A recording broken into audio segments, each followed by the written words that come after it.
Hello friends, welcome to my channel. ಆಸೆ ನಾಳಿನ ಸಂಚಿಕೆಯಲ್ಲಿ ಏನೆಲ್ಲ ಆಗುತ್ತೆ ಅಂತೇಳಿ ನೋಡೋಣ ಬನ್ನಿ. ಮೊದಲಿಗೆ ರೋಹಿಣಿ ತಾಯಿ ಮನೆಗೆ ಬಂದದ್ದು ನೋಡಿ ರೋಹಿಣಿ ತುಂಬ ಗಾಬರಿ ಆಗ್ತಾಳೆ. ರಂಗನಾಥ್ ಬನ್ನಿ ಅಮ್ಮ ಒಳಗೆ ಅಂತ ಕರೆದದ್ದು ನೋಡಿ ಮೀನಾ ಅವರನ್ನು ಒಳಗಡೆ ಕರ್ಕೊಂಬರ್ತಾಳೆ. ರೋಹಿಣಿ ಗಾಬರಿಯಲ್ಲಿ ಅಮ್ಮ ಯಾಕೆ ಇಲ್ಲಿ ಬಂದಿದ್ದಾರೆ, ವಿಷಯ ಎಲ್ಲ ಗೊತ್ತಾಗೋಯ್ತಾ ಅಂತೇಳಿ ಯೋಚನೆ ಮಾಡ್ತಿರೋವಾಗ ಮನೋಜ್ ಬಂದು ಅಮ್ಮ ಹೇಗಿದ್ದೀರಾ ಅಂತೇಳಿ ಮಾತಾಡಿಸ್ತಾನೆ. ಬಂದು ಇವರು ಲಕ್ಕಿ ಊರ ಪಕ್ಕದಲ್ಲಿರೋರು ತಾನೆ ಅಂತ ಅಂದಾಗ ಮನೋಜ ಕಣು, ನಾವು ರೋಹಿಣಿನ ಹುಡ್ಕೊಂಡು ಹೋದಾಗ ನಾವು ಇವ್ರ ಮನೆಗೆ ಹೋಗಿದ್ದು ಅಂತ ಹೇಳ್ತಾನೆ. ಅಷ್ಟರಲ್ಲಿ ಶಾಂತಿ ಈ ಮೀನಾಗ್ ಮಾಡೋಕೆ ಬೇರೆ ಕೆಲಸ ಇಲ್ಲ, ದಾರಿಲಿ ಹೋಗೋರ್ನೆಲ್ಲ ಇವಳು ಮನೆ ಕರ್ಕೊಂಬರ್ತಾಳೆ ಅಂತ ಹೇಳ್ತಾಳೆ. ಈ ಮಾತನ್ನು ರೋಹಿಣಿ ಕೇಳಿಸ್ಕೊಂಡು ತುಂಬ ಬೇಜಾರು ಮಾಡ್ಕೋತಾಳೆ. ರಂಗನಾಥ್ ಸೂರ್ಯನ ಹತ್ರ ಬಂದು ಏನಪ್ಪ ಮಗು ಮಲ್ಕೊಂಡಿದ್ಯಾ ಅಂತ ಕೇಳ್ತಾನೆ. ಆಗ ಕ್ರಿಷ್ಗೆ ಗಾಯ ಆಗಿರೋದು ಕಾಣುತ್ತೆ. ಆಗ ರಂಗನಾಥ್ ಗಾಬರಿಯಿಂದ ಏನಾಯ್ತು ಸೂರ್ಯ, ಯಾಕೆ ಕಣ್ಣಿಗೆ ಬ್ಯಾಂಡೇಜ್ ಹಾಕಿದ್ದಾರೆ ಅಂತ ಕೇಳ್ತಾರೆ. ಅದಕ್ಕೆ ಸೂರ್ಯ ಮಗು ಆಟ ಆಡುವಾಗ ಬಾಲ್ ತಗೊಳ್ಳೋಕೆ ಹೋದಾಗ ಆಕ್ಸಿಡೆಂಟ್ ಆಯಿತು ಅಂತೇಳಿ ಹೇಳ್ತಾನೆ. ರಂಗನಾಥ್ ಹೆದರಿಕೆಯಿಂದ ಹೌದಾ ಸೂರ್ಯ ಅಂತ ಕೇಳ್ತಾರೆ. ಆಗ ಮೀನಾ ಹೌದು ಮಾವ, ನಾವು ಆಸ್ಪತ್ರೆಗೆ ಹೋಗಿದ್ವಲ್ಲ, ಅವಾಗ ಆ್ಯಂಬುಲೆನ್ಸಲ್ಲಿ ಆ ಮಗುನ ಕರ್ಕೊಂಬಂದಿದ್ರು, ಅದನ್ನು ನಾವು ನೋಡಿದ್ವಿ. ಫಿಶ್ ಆಡಬೇಕಾದ್ರೆ ಯಾರೋ ಗಾಡಿಯವನು ಗುದ್ಕೊಂಡು ಹೋಗ್ಬಿಟ್ನಂತೆ ಅಂತ ಹೇಳ್ತಾಳೆ. ಅದಕ್ಕೆ ರಂಗನಾಥ್ ಇಂಥ ಬೇಜವಾಬ್ದಾರಿ ಜನನೂ ಇರ್ತಾರಾ, ಹಿಂಗೆ ಗುದ್ಕೊಂಡು ಹೋಗ್ತಾರಾ ಅಂಥೇಳಿ ಬೈಕೋತಾರೆ. ಅದಕ್ಕೆ ಸೂರ್ಯ ಕೆಲವ್ರು ಹಂಗೇನಪ್ಪ ಗಾಡಿ ಓಡಿಸೋದು ಅಂತ ಹೇಳಿದ್ದಕ್ಕೆ ರವಿ ಹೌದು ಕಣ್ಯಾಕೆ ಪೂರ್ತಿಯಾಗಿ ಕಟ್ಟಿದ್ದಾರೆ, ಕಣ್ಣಿಗೆ ಏಟಾಗಿದೆಯಾ ಅಂತ ಕೇಳ್ತಾನೆ. ಅದಕ್ಕೆ ಸೂರ್ಯ ಅಂಥದ್ದೇನೂ ತೊಂದರೆ ಇಲ್ಲ, ಕಣ್ಣಿನ ಮೇಲ್ಗಡೆ ಏಟಾಗಿದೆಯಂತೆ, 2 ದಿನದಲ್ಲಿ ಬ್ಯಾಂಡೇಜ್ ಬಿಡ್ತಾರೆ ಅಂತ ಹೇಳಿದ್ದಾರೆ ಅಂತ ಹೇಳ್ತಾನೆ. ಅದಕ್ಕೆ ಮೀನಾ ಹೇಳ್ತಾಳೆ 2 ದಿನದಲ್ಲಿ ಕಣ್ಣು ಬಿಡ್ತೀನಿ ಅಂತ ಹೇಳಿದಾರಲ್ಲ, ಅದಕ್ಕೆ ನಾನು ಇವ್ರನ್ನ ಇಲ್ಲಿಗೆ ಕರ್ಕೊಂಬಂದೆ. ಅಷ್ಟರಲ್ಲಿ ರೋಹಿಣಿ ತಾಯಿ ಮತ್ತು ರೋಹಿಣಿ ಗಾಬರಿಯಲ್ಲಿ ಒಬ್ರನ್ನೊಬ್ರು ನೋಡ್ಕೊಳ್ತಾ ಇರ್ತಾರೆ. ಅಷ್ಟರಲ್ಲಿ ಶಾಂತಿ ಇದೇನೆ ಧರ್ಮಛತ್ರನ, ಬಂದವ್ರನ್ನೆಲ್ಲ ಮನೇಲಿ ಇಟ್ಕೊಳ್ಳೋಕ್ಕಾಗುತ್ತಾ, ನಾವೇನು ಹಾಸ್ಪಿಟಲಾ, ಇದೇನು ಹಾಸ್ಪಿಟಲ್ ವಾರ್ಡಾ ಅಂತೇಳಿ ಕೇಳಿದ್ದಕ್ಕೆ ರಂಗನಾಥ್ ಲೇ ಶಾಂತಿ ಏನೇ ಹೀಗೆ ಮಾತಾಡ್ತಾ ಇದೆಯಾ, ಮನೆಗೆ ಬಂದವ್ರ ಎದುರುಗಡೆ ಈ ಥರ ಮಾತಾಡ್ತಾರಾ ಅಂತೇಳಿ ಗದ್ದಿರ್ತಾರೆ. ಅದಕ್ಕೆ ಶಾಂತಿ ನಾನೇನ್ರಿ ಹೇಳ್ಬಾರ್ದನ್ನು ಹೇಳಿದೆ, ನಮಗೆ ಇಲ್ಲಿರೋಕ್ಕಾಗ್ತಾ ಇಲ್ಲ, ದಿನಕ್ಕೊಂದೊಂದು ಸಮಸ್ಯೆ ಆಗ್ತಾ ಇದೆ, ಅದಕ್ಕೆ ಈ ಮಾತು ಹೇಳಿದೆ ಅಂತೇಳಿ ಹೇಳ್ತಾಳೆ. ಶಾಂತಿ ಬಂದವ್ರ ಮುಂದೆಲ್ಲ ಹಾಗೆಲ್ಲ ಮಾತಾಡಬಾರ್ದು ಅಂಥೇಳಿ ರಂಗನಾಥ್ ಬೈದು ಅಮ್ಮ ನೀವೇನೋ ಬೇಜಾರು ಮಾಡ್ಕೋಬೇಡಿ ಅಂತ ಹೇಳ್ತಾರೆ. ಅದಕ್ಕೆ ರೋಹಿಣಿ ತಾಯಿ ಹಾಗಲ್ಲ ಅಣ್ಣ, ನಾವು ಆಸ್ಪತ್ರೆಯಲ್ಲೇ ಇರ್ತೀವಿ ಅಂತೇಳಿ ಹೇಳಿದ್ವಿ, ಆದರೆ ಸೂರ್ಯ ಮತ್ತು ಮೀನಾ ನಮ್ಮನ್ನು ಒತ್ತಾಯ ಮಾಡಿ ಇಲ್ಲಿ ಕರ್ಕೊಂಬಂದರು, ನಮ್ಮಿಂದ ನಿಮಗೆ ತೊಂದರೆ ಆಗ್ತಾ ಇದೆ ಅಂತೇಳಿ ಹೇಳ್ತಾರೆ. ನಮ್ಮಿಂದಾಗಿ ನಿಮಗೇನು ತೊಂದರೆ ಆಗಬಾರ್ದು ಅಂಥೇಳಿ ರೋಹಿಣಿ ತಾಯಿ ಕೃಷ್ಣ ಕರ್ಕೊಂಡು ಹೊರಡ್ತಾರೆ. ಅಷ್ಟರಲ್ಲಿ ಸೂರ್ಯ ಅವರನ್ನು ತಡೆದು ನೀವು ಮನೆಯಿಂದ ಹೋಗಲಿ ಅಂತೇಳಿ ಕರ್ಕೊಂಬಂದದ್ದಾ ಅಂಥೇಳಿ ಹೇಳ್ತಾನೆ. ಶಾಂತಿ ಎಲ್ಲರೂ ನಿಮ್ಮ ಇಷ್ಟ ಬಂದಾಗ ಮಾಡ್ತಾ ಇದ್ದೀರಾ, ಈ ಮನೆ ನಂದು ಅಂದಾಗ ಸಕ್ಕರೆ ಈ ಮನೆ ರಂಗನಾಥ್ ಹೆಸರಲ್ಲಿರೋದು ಅಂತ ಹೇಳಿ ಸೂರ್ಯ ಹೇಳ್ತಾನೆ. ಅಷ್ಟರಲ್ಲಿ ರಂಗನಾಥ್ ಲೇ ಶಾಂತಿ ಮಗುಗೆ ಏಟಾಗಿದೆ ಇರಲಿ ಬಿಡು ಅಂತ ಹೇಳ್ತಾರೆ. ಶಾಂತಿ ಮೊದಲೇ ಇಲ್ಲಿ ರೂಮ್ಗೋಸ್ಕರ ಪಂಚಾಯಿತಿ ನಡೀತಾ ಇದೆ, ಅದರಲ್ಲಿ ಇವ್ರು ಬೇರೆನಾ ಅಂತ ಹೇಳ್ತಾಳೆ. ಶಾಂತಿ ಸೂರ್ಯಂಗೇನೋ ಬುದ್ಧಿ ಇಲ್ಲ, ಲೇ ಮೀನಾ ನಿಂಗೆಲ್ಲೋಗಿತ್ತು ಬುದ್ಧಿ ಅಂತ ಹೇಳ್ತಾಳೆ. ಕ್ರಿಶ್ ಹಿಂದೊಮ್ಮೆ ನನ್ನ ಪ್ರಾಣ ಉಳಿಸಿದ್ದ, ಹಾಗಿರುವಾಗ ಸಹಾಯ ಮಾಡೋದ್ರಲ್ಲಿ ಏನು ತಪ್ಪು ಅಂಥೇಳಿ ಮೀನಾ ಹೇಳ್ತಾಳೆ. ಅಷ್ಟಿದ್ರೆ ನೀನು ಇವ್ರನ್ನ ನಿಮ್ಮ ಅಮ್ಮನ ಮನೆ ಕರ್ಕೊಂಡು ಹೋಗಬೇಕಾಗಿತ್ತು, ಇಲ್ಯಾಕೆ ಕರ್ಕೊಂಬಂದೆ ಅಂಥೇಳಿ ಶಾಂತಿ ಹೇಳ್ತಾಳೆ. ಅದಕ್ಕೆ ಸೂರ್ಯ ಸಕ್ಕರೆ ನಿಂಗೇನು ತೊಂದರೆ ಆಗಿರೋದು ಹೇಳು ಅಂತ ಹೇಳಿದಾಗ ಶಾಂತಿ ನಿಮ್ಮಿಬ್ಬರಿಂದಲೇ ತೊಂದರೆ ಆಗ್ತಾ ಇದೆ, ಕಂಡವ್ರನ್ನೆಲ್ಲ ಮನೆ ಕರ್ಕೊಂಬರ್ತೀರಾ ಅಂತ ಹೇಳ್ತಾರೆ. ಅದಕ್ಕೆ ರೋಹಿಣಿ ತಾಯಿ ನಮ್ಮಿಂದ ನಿಂಗೆ ಯಾಕಪ್ಪ ತೊಂದರೆ, ನಮ್ಮನ್ನು ಮತ್ತೆ ಕರ್ಕೊಂಡೋಗಿ ಆಸ್ಪತ್ರೆಗೆ ಬಿಟ್ಬಿಡು ಅಂಥೇಳಿ ಸೂರ್ಯಂಗೆ ಹೇಳ್ತಾರೆ. ಆಗ ಮೀನಾ ಬೇಡಮ್ಮ, ನಿಮ್ಗೊಬ್ಬರ ಕೈಯಲ್ಲಿ ಕೃಷ್ಣ ಹೇಗೆ ನೋಡ್ಕೊಳ್ಳೋಕ್ಕಾಗುತ್ತೆ ಅಂತ ಹೇಳ್ತಾಳೆ.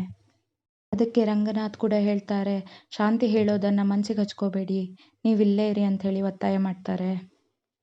ಅಷ್ಟರಲ್ಲಿ ಮನೋಜ್ ಬಂದು ಹೋಗಲಿ ಬಿಡಮ್ಮ, ಹೇಗಿದ್ರು 2 ದಿನ ಇರ್ತಾರಲ್ಲ ಅಂಥೇಳಿ ಹೇಳ್ತಾರೆ. ಗಾಬರಿಯಾಗಿ ಶಾಂತಿ ಏನೋ ಮನೋಜ ನೀನು ಕೂಡ ಹೀಗೆ ಹೇಳ್ತೀಯ ಅಂತ ಹೇಳ್ತಾರೆ.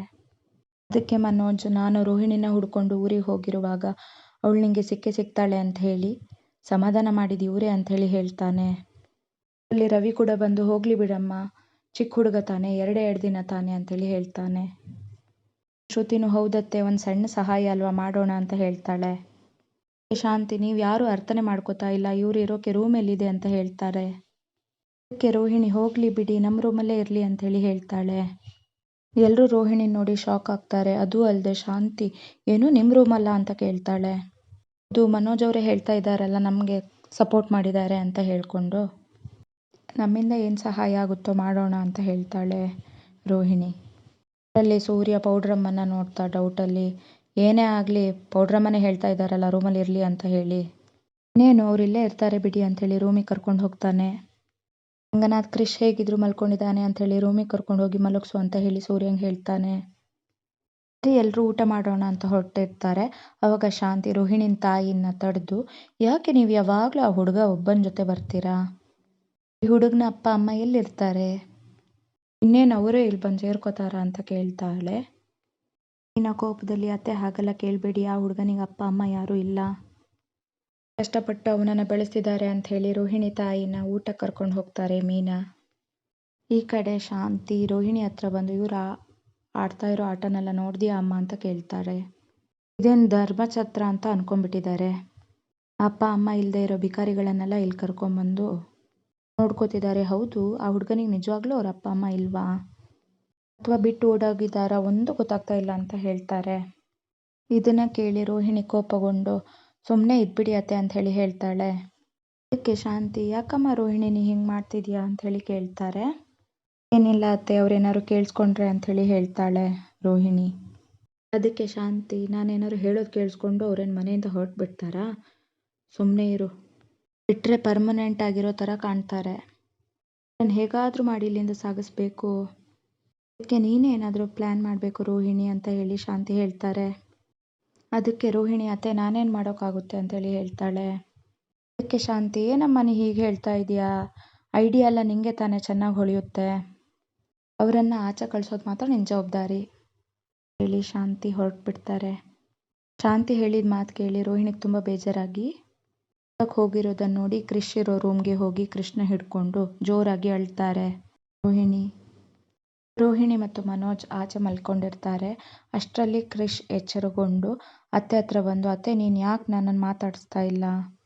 ಯಾಕೆ ನೋಡೋಕ್ಕೆ ಬರಲಿಲ್ಲ ನೀನು? ಮಾತಾಡು ಅತ್ತೆ ಅಂತ ಹೇಳಿ ಕೃಷ್ಣ ರೋಹಿಣಿಗೆ ಹೇಳ್ತಾಳೆ. ರೋಹಿಣಿ ಕ್ರಿಶ್ ಹತ್ರ ಮಾತಾಡ್ತಾ ಇರ್ತಾಳೆ. ಅಷ್ಟರಲ್ಲಿ ಮನೋಜ್ ಕೂಡ ಎದ್ದು, ಏನು ರೋಹಿಣಿ, ಈ ಮಗು ಯಾಕೆ ನಿಂಗೆ ಅತ್ತೆ ಅಂತ ಕರೀತಾ ಇದೆ? ಇವನು ಯಾರು ಅಂತ ನಿಂಗೆ ಗೊತ್ತಿದೆಯಾ? ನೀನು ಕೂಡ ಮಾತಾಡ್ತಿದೀಯಲ್ಲ ಅಂತ ಹೇಳಿದಾಗ ರೋಹಿಣಿ ಅಯ್ಯಯ್ಯೋ ನಾನು ಸಿಗಾಕೊಂಡ್ಬಿಟ್ನಲ್ಲ ಅಂತ ಅನ್ನೋಷ್ಟರಲ್ಲಿ ಅದು ಅವಳು ಕನಸಾಗಿರುತ್ತೆ. ರೋಹಿಣಿ ಇದು ಕನಸ ಅಂತ ಹೇಳಿ ಅಂದ್ಕೊಂಡು ಕೃಷ್ಣ ನೋಡ್ಕೊಂಬರೋಣ ಅಂತ ಹೇಳಿ ರೂಮ್ ಹತ್ರ ಬರ್ತಾಳೆ. ಆಗ ಕ್ರಿಶ್ ಜೊತೆ ಮೀನಾ ಮಲ್ಕೊಂಡಿರೋದನ್ನು ನೋಡಿ ಕೋಪ ಮಾಡ್ಕೋತಾಳೆ ರೋಹಿಣಿ. ಅಷ್ಟರಲ್ಲಿ ಕ್ರಿಶ್ ನಿದ್ರೆಯಿಂದ ಬೆಚ್ಚಬಿದ್ದು ಎದ್ದು ಅಮ್ಮ ಅಮ್ಮ ಅಂದಾಗ ಮೀನಾ ಏನೂ ಆಗಿಲ್ಲ ಕ್ರಿಶ್ ಅಂತ ಹೇಳಿ ಸಮಾಧಾನ ಮಾಡ್ತಾಳೆ. ಹೆದರ್ಕೋಬೇಡ ನೀನು ಅಂತ ಹೇಳಿ ಲಾಲಿ ಹಾಡಿ ಮಲಗಿಸ್ತಾಳೆ ಮೀನಾ. ಅಮ್ಮ ಅಂತ ಹೇಳೋದನ್ನು ನೋಡಿಕೊಂಡು ರೋಹಿಣಿ ತುಂಬ ಬೇಜಾರಿಂದ, ಈ ಮಗು ಜೊತೆ ನಾನು ಇರಬೇಕಾಗಿತ್ತು, ನನ್ನ ಜಾಗದಲ್ಲಿ ಮೀನಾ ಇದ್ದಾಳೆ ಅಂಥೇಳಿ ಕೋಪ ಮಾಡ್ಕೋತಾಳೆ. ಅದು ಅಲ್ಲದೆ ಆ ಮಗುನ ಬೇರೆ ಕಾಳಜಿ ಬೇರೆ ಮಾಡೋಕ್ಕಾಗ್ತಾ ಇಲ್ಲ ಅಂತ ರೋಹಿಣಿ ಅಳ್ತಾ ಇರ್ತಾಳೆ. ಮಾರನೇ ದಿನ ಬೆಳಿಗ್ಗೆ ರೋಹಿಣಿ ಪೂಜಾಗೆ ಫೋನ್ ಮಾಡಿ, ಹೇ ಪೂಜಾ, ನನಗೆ ನಿನ್ನಿಂದ ಒಂದು ಸಹಾಯ ಆಗಬೇಕಿತ್ತು ಕಣೆ. ಆದರೂ ಪ್ಲ್ಯಾನ್ ಮಾಡಿ ಮನೇಲಿರೋರೆಲ್ಲ ಹೊರಗಡೆ ಹೋಗೋ ಥರ ಮಾಡಬೇಕು. ಏನು ಮಾಡಬೇಕು ಅಂತಲೇ ಗೊತ್ತಾಗ್ತಾ ಇಲ್ಲ. ನೋಡಿದ್ರೆ ಸೂರ್ಯ ಮತ್ತು ಮೀನಾ ಅಮ್ಮ ಮತ್ತು ಕೃಷ್ಣ ಬೇರೆ ಮನೆಗೆ ಕರ್ಕೊಂಬಂದಿದ್ದಾರೆ. ಅದಕ್ಕೆ ಪೂಜಾ ಹೇಳ್ತಾಳೆ, ಯಾಕೆ ರೋಹಿಣಿ ಯಾವಾಗಲೂ ನಿನ್ನ ಅಮ್ಮ ಮತ್ತು ಮಗ ಸೂರ್ಯ ಮತ್ತು ಮೀನನ ಹತ್ರನೇ ಸಿಗಾಕೋತಾರೆ? ನನಗಂತೂ ಏನೂ ಗೊತ್ತಾಗ್ತಾ ಇಲ್ಲ. ಅದಕ್ಕೆ ರೋಹಿಣಿ, ಹೌದು ಪೂಜಾ, ನನಗೂ ಭಯ ಆಗ್ತಾ ಇದೆ, ಏನು ಮಾಡೋದು ಅಂತೇಳಿ ಗೊತ್ತಾಗ್ತಿಲ್ಲ ಅಂತ ಹೇಳ್ತಾಳೆ. ಅದಕ್ಕೆ ಪೂಜಾ ಕೇಳ್ತಾಳೆ, ಕ್ರಿಶ್ ಎಲ್ಲಾದರೂ ನಿನ್ನ ಹತ್ರ ಮಾತಾಡಿದ್ನಾ? ಹಿಡಿದ್ನೇನೆ ಅಂತ ಅಂದದಕ್ಕೆ ರೋಹಿಣಿ, ಇಲ್ಲ ಕಣೆ, ಕಣ್ಣಿಗೆ ಬ್ಯಾಂಡೇಜ್ ಹಾಕ್ಕೊಂಡಿದ್ದಾರೆ, ಆದರೆ ಎಲ್ಲಾದರೂ ನನ್ನ ವಾಯ್ಸಲ್ಲಿ ಕಂಡು ಹಿಡಿದ್ಬಿಟ್ರೆ ಅಂಥೇಳಿ ಭಯ ಆಗ್ತಿದೆ ಅಂಥೇಳಿ ಹೇಳ್ತಾಳೆ. ಕ್ರಿಶ್ ನನ್ನನ್ನು ಕಂಡು ಹಿಡಿಯೋದ್ರಷ್ಟರಲ್ಲಿ ನಾನು ಇವರಿಬ್ಬರನ್ನ ಮನೆಯಿಂದ ಹೊರಗಡೆ ಕಳಿಸ್ಬಿಡ್ಬೇಕು ಅಂತೇಳಿ ರೋಹಿಣಿ ಪೂಜಾಗೆ ಹೇಳ್ತಾಳೆ.